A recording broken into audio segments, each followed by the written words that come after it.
అలాగనే నా యొక్క నియోజకవర్గ ప్రజలకందరికీ, నా కోటేసి ఇంత మెజార్టీ ఇచ్చిన ప్రజలకు, నా కార్యకర్తలకు, నా ఎమ్మెల్యేలకు అందరికీ, మా ఏఐసి సెక్రటరీ ఇన్ఛార్జీలకు, మండల ప్రెసిడెంట్లకు, అలాగనే బూత్ కమిటీలో పనిచేసిన ప్రజలకు, బూత్ కమిటీలో ఉన్న నా సోదరులకు అందరికీ కూడా పేరు పేరు ధన్యవాదాలు చెప్తూ, అలాగనే వాళ్ళకు పాదాభివందనాలు కూడా చేస్తున్నాను.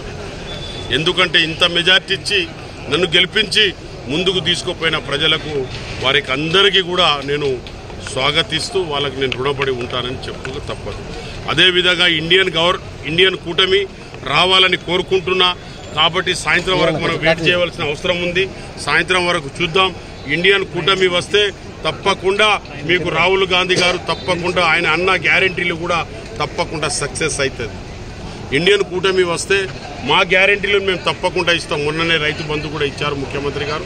మేము ఆగస్టులో కూడా రైతు రుణమాఫీ కూడా పూర్తి స్థాయిలో చేస్తాం. తప్పకుండా మేము ఇచ్చిన 5 గ్యారెంటీలు 100% మేము చేస్తాం. దాని తర్వాత మేము మళ్ళీ మా ఇండియన్ కూటమి ఒకవేళ రేపు ఇంకో 4-5 గంటలైతే తేలిపోతుంది.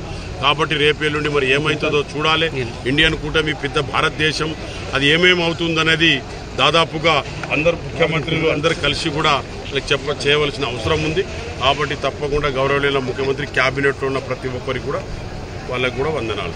మీరు ఎంపీగా ఏం చేద్దాం అనుకుంటారు? నేను ఎంపీగా ఏం చేద్దామంటే, నాకున్న ఆశయాలు కానివ్వండి, నాకు ప్రజలకు ఒక కోరిక. ఇక చెరువులు ఉన్నాయి, కొన్ని మోడికుంట వాగుంది, ఇంకోటి మన పర్ణశాల బ్రిడ్జి కూడా ఉంది. అలాంటి కేంద్ర విద్యాలయాలకు అప్గ్రేడ్ చేయవలసిన అవసరం ఉంది. మోడల్ స్కూల్స్ అప్గ్రేడ్ చేయవలసిన అవసరం ఉంది. కొన్ని ట్రైన్స్ తీసుకురావాల్సిన అవసరం ఉంది. రకరకాల ఒక్కొక్క నియోజకవర్గంలో చాలా పనులున్నాయి. ఎంప్లాయ్మెంట్ ప్రాబ్లం ఉంది. బయ్యారం గనులు, బయ్యారం ఫ్యాక్టరీ ఉంది. ఇవన్నీ కూడా చేయవలసిన చాలా ఉన్నాయి ప్రజలకు. అవి తప్పకుండా పోయినసారి నేను పూర్తిగా చేయకపోయినా 10 సంవత్సరాల గ్యాప్ వచ్చినా నేను ఇదే నియోజకవర్గంలో తిరుగుతూ ఇదే పార్లమెంట్లో నేను ఉంటూ ప్రజలతో ఉన్నాను. కాబట్టి నాకు ప్రజలు నమ్మి నాకు ఓటేసిన ప్రజలకు అందరికీ కూడా నేను వాళ్ళకు రుణపడి ఉంటా. వాళ్ళకు పాదాభివందనాలు. తప్పకుండా వాళ్ళ పనులు చేస్తా. Print media, electronic media, social media, మా సోదరులందరికీ కూడా నేను రుణపడి ఉన్నానని